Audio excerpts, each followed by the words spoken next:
ఎవరైతే టీసీఎస్ ఆదిబట్ల దగ్గరలో ప్లాట్ల కోసం చూస్తున్నారో వాళ్ళ కోసమే ఈ రీల్. ఈరోజు ఎగ్జిట్ నెంబర్ 12 సర్వీస్ రోడ్‌కి ఆనుకొని ఉన్న శ్రీనగర్ లేఅవుట్‌లో 200 గజాల ఫుల్ ఎల్ఆర్ఎస్ పెయిడ్ ప్లాట్ తీసుకొచ్చా.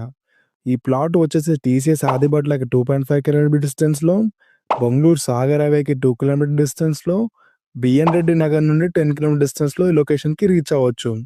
ఈ ప్లాట్ వచ్చేసి 200 గజాల నార్త్ ఈస్ట్ కార్నర్‌లో ఉంది. ఈ ప్లాట్ ఈస్ట్ సైడ్ వచ్చేసి 25 feet wide road, north side వచ్చేసి 30 ఫీట్ ఘాట్ రోడ్‌తో కలిగి ఉంది. మరియు ఫ్లాట్ సైజ్ వచ్చేసి 40x50 డైమెన్షన్స్‌తో ఉంది. సరౌండింగ్ చూసుకున్నట్లయితే ఈ ప్లాట్ వచ్చేసి మారం గార్లపట్టి హోమ్స్ పక్కనే ఈ లేఅవుట్ ఉంది. Nadargul Tata advance system, Tata Boeing aerospace limited దగ్గరలో ఉన్నాయి. ఓనర్ ప్రైస్ వచ్చేసి 35,000 పర్ స్క్వేర్ యార్డ్ చెప్తున్నారు. ఫిక్స్ కాదండి, స్లైట్లీ నెగోషియబిలిటీ ఉంటుంది. ఈ ప్లాట్ గురించి మరిన్ని వివరాలు తెలుసుకోవాలనుకుంటే మీదే కనిపిస్తున్న నెంబర్‌కి డయల్ చేయండి.